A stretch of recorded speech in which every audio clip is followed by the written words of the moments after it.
Oil. Adventure 5. The 5 Orange Pips. When I glance over my notes and records of the Sherlock Holmes cases between the years 82 and 90, I am faced by so many which present strange and interesting features that it is no easy matter to know which to choose and which to leave. Some, however, have already gained publicity through the papers, and others have not offered a field for those peculiar qualities which my friend possessed in so high a degree, and which it is the object of these papers to illustrate. Some, too, have baffled his analytical skill, and would be as narratives beginning without an ending, while others have been but partially cleared up, and have their explanations founded rather upon conjecture and surmise than on that absolute logical proof which was so dear to him. There is, however, one of these last which was so remarkable in its details and so startling in its results, that I am tempted to give some account of it, in spite of the fact that there are points in connection with it which have never been, and probably never will be, entirely cleared up. The year 87 furnished us with a long series of cases of greater or less interest, of which I retain the records. Among my headings under this one 12 months, I find an account of the adventure of the Paradol Chamber, of the Amateur Mendicant Society, who held a luxurious club in the lower vault of a furniture warehouse, of the facts connected with the loss of the British bark Sophie Anderson, of the singular adventures of the Grice Pattersons in the island of Uffa, and finally of the Camberwell poisoning case. In the latter, as may be remembered, Sherlock Holmes was able, by winding up the dead man's watch, to prove that it had been wound up 2 hours before, and that therefore the deceased had gone to bed within that time, a deduction which was of the greatest importance in clearing up the case.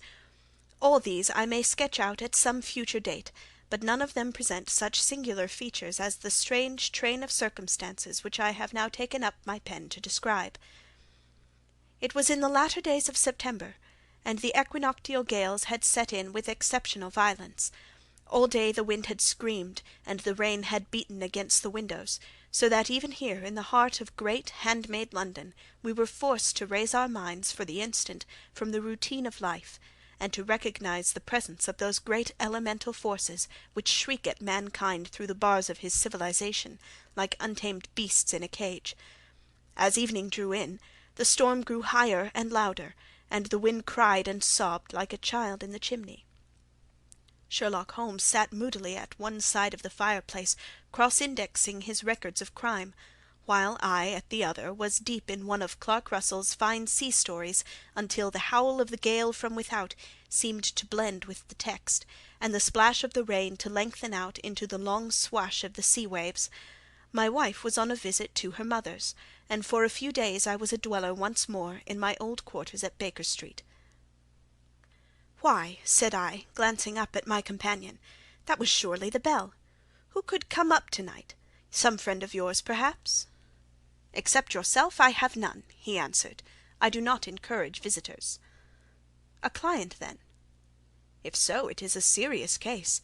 Nothing less would bring a man out on such a day and at such an hour. But I take it that it is more likely to be some crony of the landlady's." Sherlock Holmes was wrong in his conjecture, however, for there came a step in the passage and a tapping at the door. He stretched out his long arm to turn the lamp away from himself and towards the vacant chair upon which a newcomer must sit. "Come in," said he. The man who entered was young, some 22 at the outside, well-groomed and trimly clad, with something of refinement and delicacy in his bearing. The streaming umbrella which he held in his hand, and his long shining waterproof, told of the fierce weather through which he had come.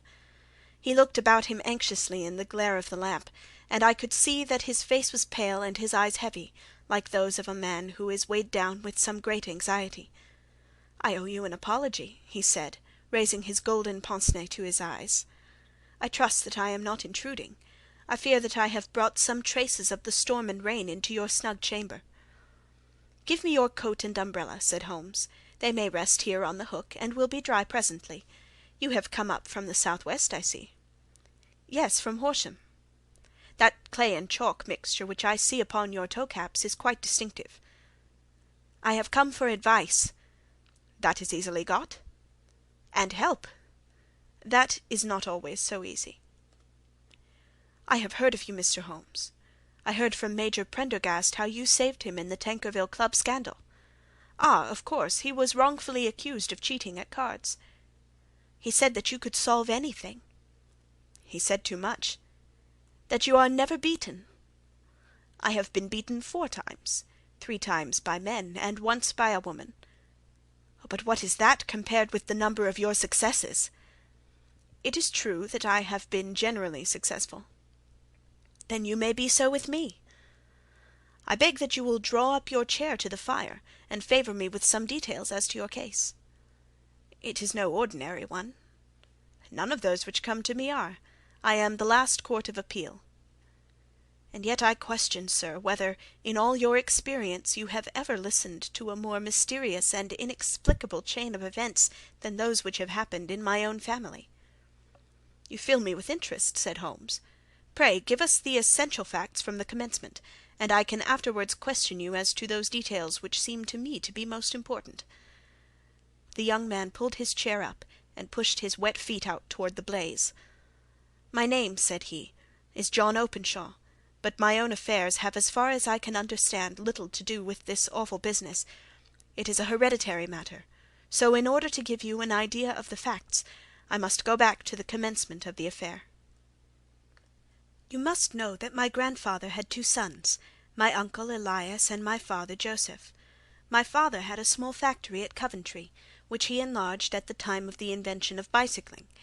He was a patentee of the Openshaw unbreakable tire, and his business met with such success that he was able to sell it and to retire upon a handsome competence. My uncle Elias emigrated to America when he was a young man, and became a painter in Florida, where he was reported to have done very well. At the time of the war he fought in Jackson's army, and afterwards under Hood, where he rose to be a colonel. When Lee laid down his arms, my uncle returned to his plantation, where he remained for 3 or 4 years. About 1869 or 1870 he came back to Europe, and took a small estate in Sussex near Horsham. He had made a very considerable fortune in the States, and his reason for leaving them was his aversion to the negroes, and his dislike of the Republican policy in extending the franchise to them.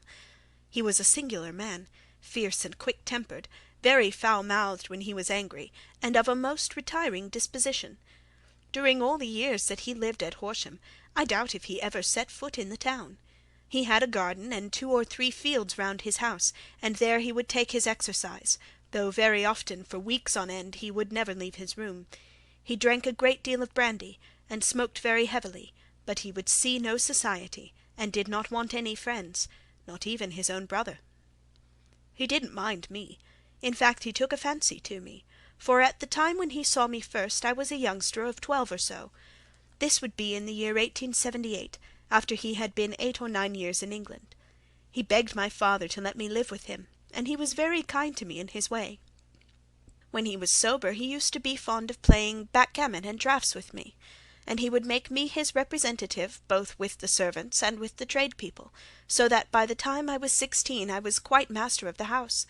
I kept all the keys, and could go where I liked and do what I liked, so long as I did not disturb him in his privacy. There was one singular exception, however, for he had a single room, a lumber room up among the attics, which was invariably locked, and which he would never permit either me or any one else to enter. With a boy's curiosity I have peeped through the keyhole, but I was never able to see more than such a collection of old trunks and bundles as would be expected in such a room. One day, it was March of 1883, a letter with a foreign stamp lay upon the table in front of the colonel's plate. It was not a common thing for him to receive letters, for his bills were all paid in ready money, and he had no friends of any sort. "From India," said he, as he took it up. "Pondicherry postmark. What can this be?" Opening it hurriedly, out there jumped 5 little dried orange pips, which pattered down upon his plate. I began to laugh at this, but the laugh was struck from my lips at the sight of his face. His lip had fallen, his eyes were protruding, his skin the colour of putty, and he glared at the envelope which he still held in his trembling hand. "K!" he shrieked, and then, my God, my sins have overtaken me." "What is it, uncle?" I cried. "Death," said he, and rising from the table he retired to his room, leaving me palpitating with horror. I took up the envelope, and saw scrawled in red ink upon the inner flap, just above the gum, the letter K 3 times repeated. There was nothing else, save the 5 dried pips. What could be the reason of his overpowering terror? I left the breakfast-table, and as I ascended the stair I met him coming down with an old rusty key, which must have belonged to the attic, in one hand, and a small brass box like a cash-box in the other. "They may do what they like, but I'll checkmate them still," said he with an oath. "Tell Mary that I shall want a fire in my room to-day, and send down to Fordham, the Horsham lawyer." I did as he ordered, and when the lawyer arrived I was asked to step up to the room. The fire was burning brightly, and in the grate there was a mass of black fluffy ashes, as of burned paper, while the brass box stood open and empty beside it.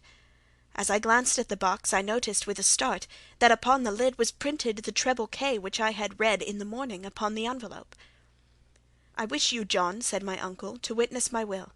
I leave my estate, with all its advantages and all its disadvantages, to my brother, your father, whence it will, no doubt, descend to you.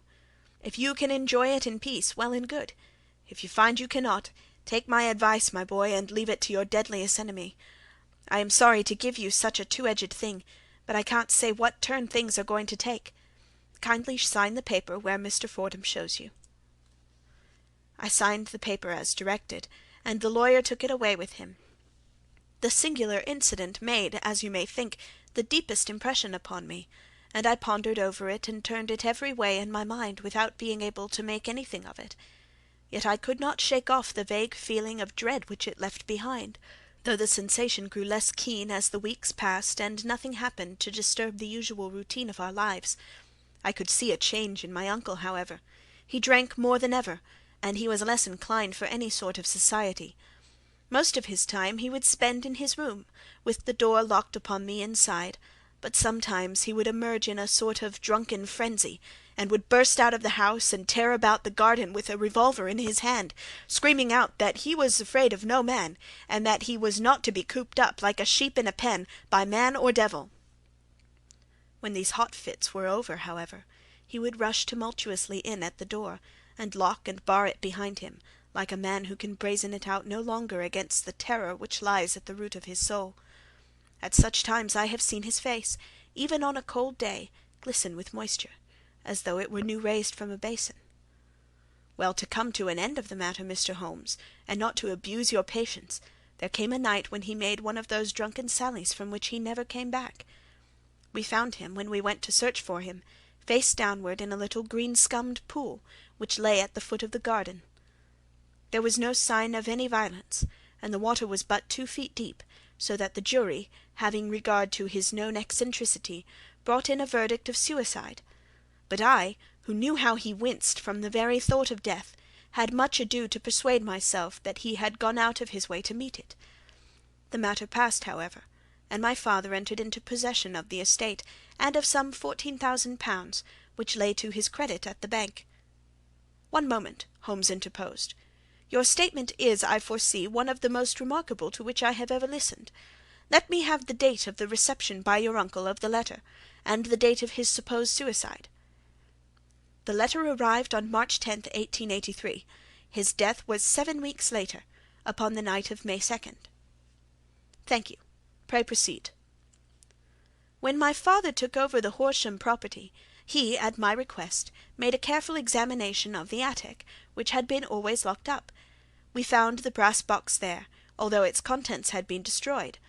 On the inside of the cover was a paper label, with the initials of K.K.K. repeated upon it, and letters, memoranda, receipts, and a register written beneath. These, we presume, indicated the nature of the papers which had been destroyed by Colonel Openshaw. For the rest, there was nothing of much importance in the attic, save a great many scattered papers, and notebooks bearing upon my uncle's life in America. Some of them were of the war-time, and showed that he had done his duty well, and had borne the repute of a brave soldier. Others were of a date during the reconstruction of the Southern States, and were mostly concerned with politics, for he had evidently taken a strong part in opposing the carpet-bag politicians who had been sent down from the north. Well, it was the beginning of '84 when my father came to live at Horsham, and all went as well as possible until the January of '85. On the 4th day after the New Year, I heard my father give a sharp cry of surprise as we sat together at the breakfast table. There he was, sitting with a newly opened envelope in one hand, and 5 dried orange pips in the outstretched palm of the other one. He had always laughed at what he called my cock and bull story about the Colonel, but he looked very scared and puzzled now that the same thing had come upon him. "Why, what on earth does this mean, John?" he stammered. My heart had turned to lead. "It is KKK," said I. He looked inside the envelope. "So it is," he cried. "Here are the very letters. But what is this written above them?" "Put the papers on the sundial," I read, peeping over his shoulder. "What papers? What sundial?" he asked. "The sundial in the garden. There is no other," said I. "But the papers must be those that are destroyed."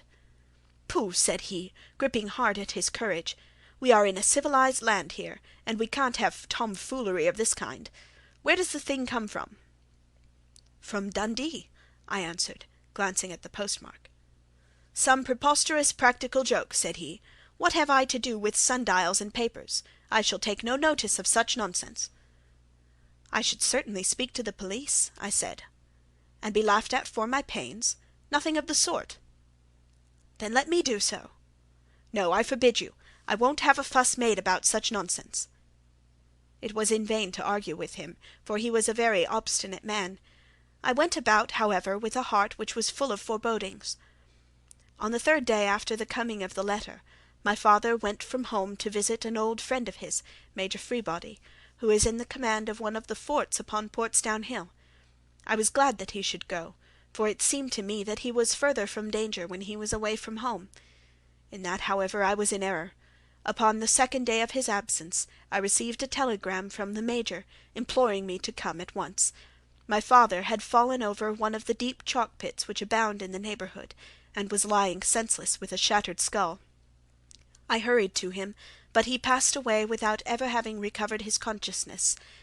He had, as it appears, been returning from Fareham in the twilight, and as the country was unknown to him, and the chalk pit unfenced, the jury had no hesitation in bringing in a verdict of death from accidental causes.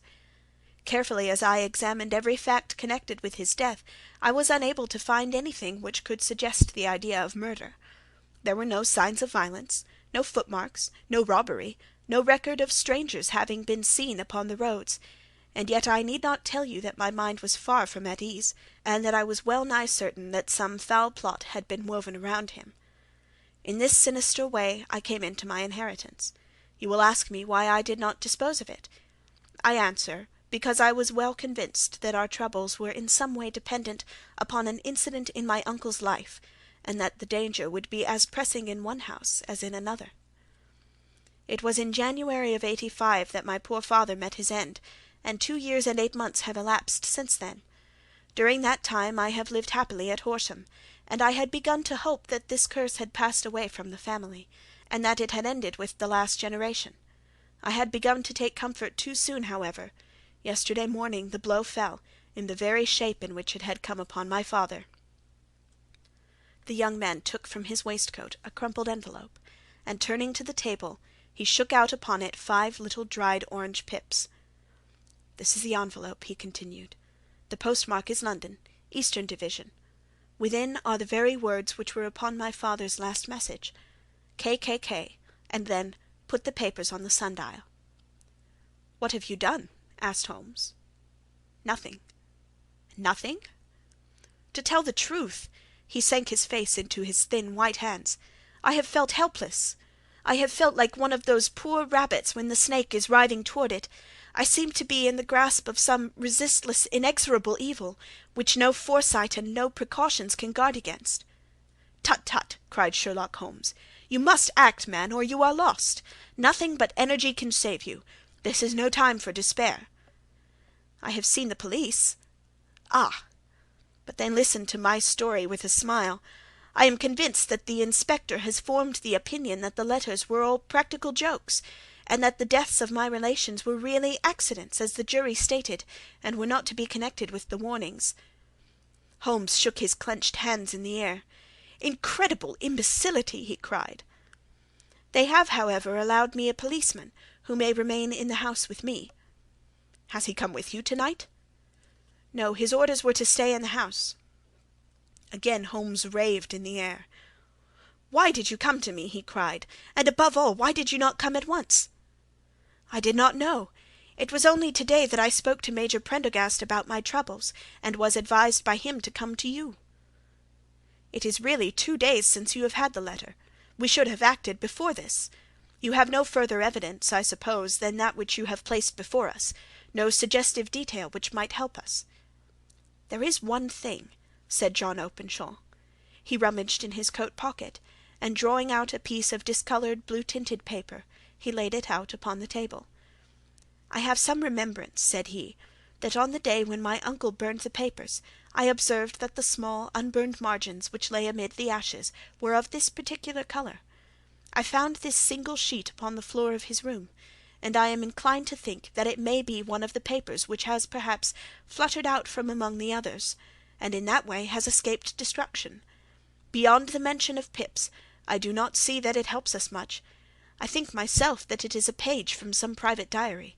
The writing is undoubtedly my uncle's."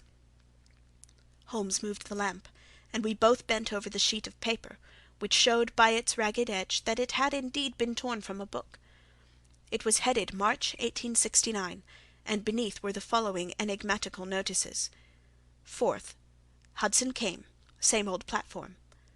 7th. Set the Pips on Macaulay, Paramore, and John Swain, of St. Augustine. 9th. Macaulay cleared.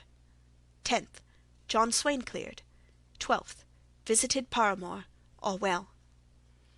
"Thank you," said Holmes, folding up the paper and returning it to our visitor. "And now you must on no account lose another instant. We cannot spare time even to discuss what you have told me. You must get home instantly, and act." "What shall I do?" "There is but one thing to do. It must be done at once. You must put this piece of paper which you have shown us into the brass box which you have described. You must also put in a note to say that all the other papers were burned by your uncle, and that this is the only one which remains. You must assert that in such words as will carry conviction with them.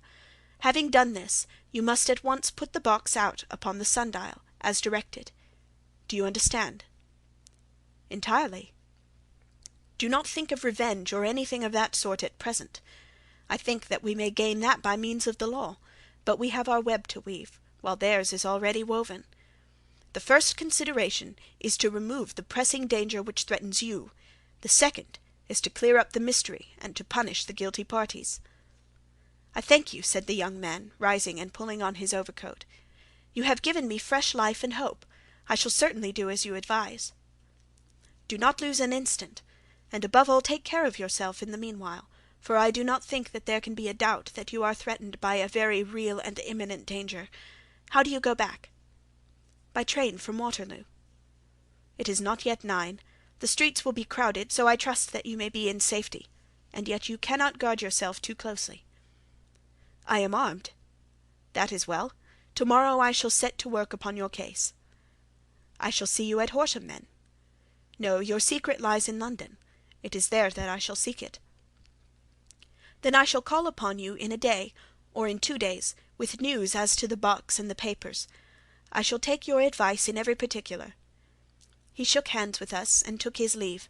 Outside the wind still screamed, and the rain splashed and pattered against the windows. This strange, wild story seemed to have come to us from amid the mad elements, blown in upon us like a sheet of seaweed in a gale, and now to have been reabsorbed by them once more. Sherlock Holmes sat for some time in silence, with his head sunk forward, and his eyes bent upon the red glow of the fire. Then he lit his pipe, and leaning back in his chair he watched the blue smoke-rings, as they chased each other up to the ceiling. "I think, Watson," he remarked at last, "that of all our cases we have had none more fantastic than this." "Save perhaps the sign of 4. "Well, yes, save perhaps that. And yet this John Openshaw seems to me to be walking amid even greater perils than did the Sholtos."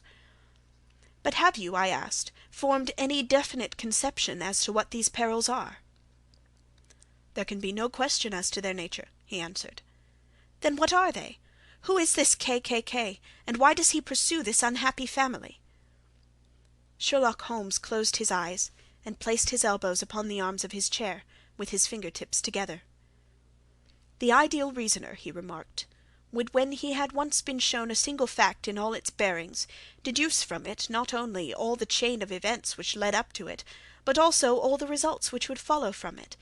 As Cuvier could correctly describe a whole animal by the contemplation of a single bone, so the observer who has thoroughly understood one link in a series of incidents should be able to accurately state all the other ones, both before and after. We have not yet grasped the results which the reason alone can attain to. Problems may be solved in the study which have baffled all those who have sought a solution by the aid of their senses. To carry the art, however, to its highest pitch, it is necessary that the reasoner should be able to utilize all the facts which have come to his knowledge, and this in itself implies, as you will readily see, a possession of all knowledge, which even in these days of free education and encyclopedias is a somewhat rare accomplishment. It is not so impossible, however, that a man should possess all knowledge which is likely to be useful to him in his work, and this I have endeavoured in my case to do. If I remember rightly, you, on one occasion, in the early days of our friendship, defined my limits in a very precise fashion." "Yes," I answered, laughing, "it was a singular document. Philosophy, astronomy, and politics were marked at 0, I remember. Botany variable, geology profound as regards the mud-stains from any region within 50 miles of town, chemistry eccentric, anatomy unsystematic, sensational literature and crime records unique, violin-player, boxer, swordsman, lawyer, and self-poisoner by cocaine and tobacco. Those, I think, were the main points of my analysis." Holmes grinned at the last item. "Well," he said, "I say now, as I said then, that a man should keep his little brain-attic stocked with all the furniture that he is likely to use, and the rest he can put away in the lumber-room of his library, where he can get at it if he wants it. Now for such a case as the one which has been submitted to us to-night, we need certainly to muster all our resources. Kindly hand me down the letter K of the American Encyclopedia which stands upon the shelf beside you. Thank you. Now let us consider the situation, and see what may be deduced from it. In the first place, we may start with a strong presumption that Colonel Openshaw had some very strong reason for leaving America. Men at his time of life do not change all their habits and exchange willingly the charming climate of Florida for the lonely life of an English provincial town. His extreme love of solitude in England suggests the idea that he was in fear of something or someone, so we may assume as a working hypothesis that it was fear of someone or something which drove him from America. As to what it was he feared, we can only deduce that by considering the formidable letters which were received by himself and his successors. Did you remark the postmarks of those letters? The first was from Pondicherry, the second from Dundee, and the third from London. From East London. What do you deduce from that? They are all seaports. That the writer was on board of a ship. Excellent. We have already a clue. There can be no doubt that the probability, the strong probability, is that the writer was on board of a ship. And now let us consider another point. In the case of Pondicherry, 7 weeks elapsed between the threat and its fulfilments. In Dundee it was only some 3 or 4 days. Does that suggest anything? A greater distance to travel. But the letter also had a greater distance to come. Then I do not see the point. There is at least a presumption that the vessel in which the man or men are is a sailing ship. It looks as if they always send their singular warning or token before them when starting upon their mission. You see how quickly the deed followed the sign when it came from Dundee. If they had come from Pondicherry in a steamer, they would have arrived almost as soon as their letter. But as a matter of fact, 7 weeks elapsed. I think that those 7 weeks represented the difference between the mail-boat which brought the letter and the sailing vessel which brought the writer. It is possible. More than that, it is probable. And now you see the deadly urgency of this new case, and why I urged young Openshaw to caution. The blow has always fallen at the end of the time which it would take the senders to travel the distance. But this one comes from London, and therefore we cannot count upon delay. Good God! I cried. What can it mean, this relentless persecution? The papers which Openshaw carried are obviously of vital importance to the person or persons in the sailing ship. I think that it is quite clear that there must be more than one of them. A single man could not have carried out 2 deaths in such a way as to deceive a coroner's jury. There must have been several in it, and they must have been men of resource and determination. Their papers they mean to have, be the holder of them who it may. In this way, you see, KKK ceases to be the initials of an individual, and becomes the badge of a society. But of what society? Have you never, said Sherlock Holmes, bending forward and sinking his voice, have you never heard of the Ku Klux Klan? I never have. Holmes turned over the leaves of the book upon his knee. Here it is, said he presently. Ku Klux Klan, a name derived from the fanciful resemblance to the sound produced by cocking a rifle. This terrible secret society was formed by some ex-Confederate soldiers in the Southern States after the Civil War, and it rapidly formed local branches in different parts of the country, notably in Tennessee, Louisiana, the Carolinas, Georgia, and Florida. Its power was used for political purposes, principally for the terrorizing of the Negro voters, and the murdering and driving from the country of those who were opposed to its views. Its outrages were usually preceded by a warning sent to the marked man in some fantastic but generally recognized shape, a sprig of oak leaves in some parts, melon seeds or orange pips in others. On receiving this, the victim might either openly abjure his former ways, or might fly from the country. If he braved the matter out, death would unfailingly come upon him, and usually in some strange and unforeseen manner. So perfect was the organization of the society, and so systematic its methods, that there is hardly a case upon record where any man succeeded in braving it with impunity, or in which any of its outrages were traced home to the perpetrators. For some years the organization flourished in spite of the efforts of the United States government and of the better classes of the community in the South. Eventually, in the year 1869, the movement rather suddenly collapsed, although there have been sporadic outbreaks of the same sort since that date.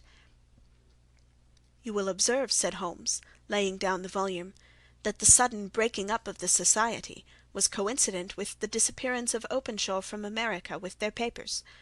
It may well have been cause and effect. It is no wonder that he and his family have some of the more implacable spirits upon their track. You can understand that this register and diary may implicate some of the first men in the South, and that there may be many who will not sleep easy at night until it is recovered. Then the page we have seen is such as we might expect. It ran, if I remember right, sent the pips to A, B, and C, that is, sent the society's warning to them. Then there are successive entries that A and B cleared, or left the country, and finally that C was visited, with, I fear, a sinister result for C. Well, I think, Doctor, that we may let some light into this dark place, and I believe that the only chance young Openshaw has in the meantime is to do what I have told him. There is nothing more to be said or to be done tonight, so hand me over my violin, and let us try to forget for half an hour the miserable weather and the still more miserable ways of our fellow men. It had cleared in the morning, and the sun was shining with a subdued brightness through the dim veil which hangs over the great city. Sherlock Holmes was already at breakfast when I came down.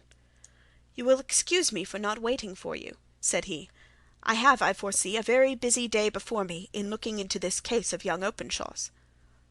"What steps will you take?" I asked. "It will very much depend upon the results of my first enquiries. I may have to go down to Horsham after all." "You will not go there first?" "No, I shall commence with the city. Just ring the bell, and the maid will bring you up your coffee." As I waited, I lifted the unopened newspaper from the table, and glanced my eye over it. It rested upon a heading which sent a chill to my heart. "Holmes!" I cried, "you are too late." "Ah," said he, laying down his cup, "I feared as much. How was it done?" He spoke calmly, but I could see that he was deeply moved. My eye caught the name of Openshaw, and the heading "Tragedy near Waterloo Bridge." Here is the account. "Between 9 and 10 last night, Police Constable Cook, of the H Division, on duty near Waterloo Bridge, heard a cry for help and a splash in the water. The night, however, was extremely dark and stormy, so that, in spite of the help of several passers-by, it was quite impossible to effect a rescue. The alarm, however, was given, and by the aid of the water police, the body was eventually recovered. It proved to be that of a young gentleman, whose name, as it appears from an envelope which was found in his pocket, was John Openshaw, and whose residence is near Horsham. It is conjectured that he may have been hurrying down to catch the last train from Waterloo Station, and that in his haste and the extreme darkness he missed his path and walked over the edge of one of the small landing-places for river steamboats. The body exhibited no traces of violence, and there can be no doubt that the deceased had been the victim of an unfortunate accident, which should have the effect of calling the attention of the authorities to the condition of the riverside landing-stages. We sat in silence for some minutes, Holmes more depressed and shaken than I had ever seen him. "That hurts my pride, Watson," he said at last. "It is a petty feeling, no doubt, but it hurts my pride. It becomes a personal matter with me now, and if God sends me health, I shall set my hands upon this gang. That he should come to me for help, and that I should send him away to his death." He sprang from his chair and paced about the room in uncontrollable agitation, with a flush upon his sallow cheeks, and a nervous clasping and unclasping of his long thin hands. "They must be cunning devils," he exclaimed at last. "How could they have decoyed him down there? The embankment is not on the direct line to the station. The bridge, no doubt, was too crowded even on such a night for their purposes. Well, Watson, we shall see who will win in the long run. I am going out now." "To the police?" "No, I shall be my own police. When I have spun the web they may take the flies, but not before." All day I was engaged in my professional work, and it was late in the evening before I returned to Baker Street. Sherlock Holmes had not come back yet. It was nearly 10 o'clock before he entered, looking pale and worn. He walked up to the sideboard, and tearing a piece from the loaf he devoured it voraciously, washing it down with a long draught of water. "You are hungry," I remarked. "Starving. It had escaped my memory. I have had nothing since breakfast." "Nothing?" "Not a bite. I had no time to think about it." "And how have you succeeded?" "Well." "You have a clue?" "I have them in the hollow of my hand. Young Openshaw shall not long remain unavenged. Why, Watson, let us put their own devilish trademark upon them. It is well thought of." "What do you mean?" He took an orange from the cupboard, and tearing it to pieces he squeezed out the pips upon the table. Of these he took 5 and thrust them into an envelope. On the inside of the flap he wrote S.H. for J.O. Then he sealed it, and addressed it to Captain James Calhoun, bark Lone Star, Savannah, Georgia. "That will await him when he enters port," said he, chuckling. "It may give him a sleepless night. He will find it as sure a precursor of his fate as Openshaw did before him." "And who is this Captain Calhoun?" "The leader of the gang. I shall have the others, but he first." "How did you trace it, then?" He took a large sheet of paper from his pocket, all covered with dates and names. "I have spent the whole day," said he, "over Lloyd's registers and files of the old papers, following the future career of every vessel which touched at Pondicherry in January and February in '83. There were 36 ships of fair tonnage which reported there during those months. Of these, one, the Lone Star, instantly attracted my attention, since, although it was reported as having cleared from London, the name is that which is given to one of the states of the Union." "Texas, I think." "I was not and am not sure which, but I know that the ship must have an American origin." "What then?" "I searched the Dundee records, and when I found that the bark Lone Star was there in January of '85, my suspicion became a certainty. I then inquired as to the vessels which lay at present in the port of London." "Yes?" "The Lone Star had arrived here last week. I went down to the Albert Dock, and found that she had been taken down the river by the early tide this morning, homeward bound to Savannah. I wired to Gravesend, and learned that she had passed some time ago, and as the wind is easterly, I have no doubt that she is now past the Goodwins, and not very far from the Isle of Wight." "What will you do, then?" "Oh, I have my hand upon him. He and the 2 mates are, as I learn, the only native-born Americans in the ship. The others are Finns and Germans. I know also that they were all 3 away from the ship last night. I had it from the stevedore who has been loading their cargo. By the time that their sailing ship reaches Savannah, the mail-boat will have carried this letter, and the cable will have informed the police of Savannah that these 3 gentlemen are badly wanted here upon a charge of murder. There is a flaw, however, in the best laid of human plans, and the murderers of John Openshaw were never to receive the orange pips, which would show them that another, as cunning and as resolute as themselves, was upon their track. Very long and very severe were the equinoctial gales that year. We waited long for news of the Lone Star of Savannah, but none ever reached us. We did at last hear that somewhere far out in the Atlantic a shattered stern-post of a boat was seen swinging in the trough of a wave, with the letters L.S. carved upon it. And that is all we shall ever know of the fate of the Lone Star. End of the 5 Orange Pips.